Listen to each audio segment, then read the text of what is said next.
Hi అండి, నమస్తే. మనం ఈరోజు షార్ట్ వీడియోలో అయితే పిఐ కంపెనీకి చెందిన బ్రోఫ్రియా అలాగే ఇండోఫిల్ కంపెనీకి చెందిన అలెక్టో.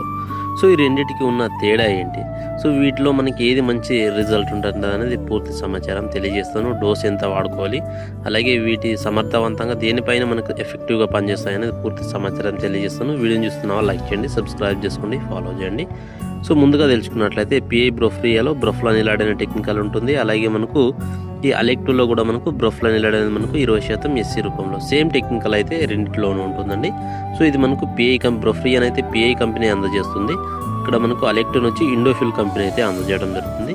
ఈ డోస్ తెలుసుకున్నట్లయితే రెండు కూడా మనము 1 ఎకరానికి 50 ml వాడుకోవాల్సి ఉంటుందండి. ఈ రెండింటిని కూడా మనము సో ఇందులో సేమ్ టెక్నికల్ అనేది ఉంటుంది. దీన్ని పత్తి, మిరప అన్ని రకాల పంటల్లో స్ప్రే చేసుకోవచ్చు.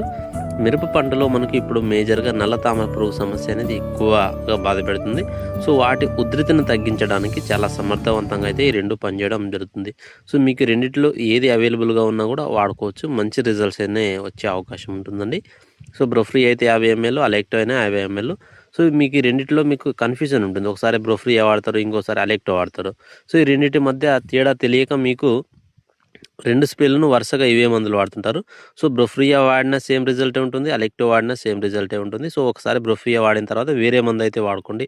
ఎందుకంటే మళ్ళీ ఒకే టెక్నికల్ని వెంటనే స్ప్రే చేయడం వల్ల అంత రిజల్ట్స్ అయితే రాకపోవచ్చు.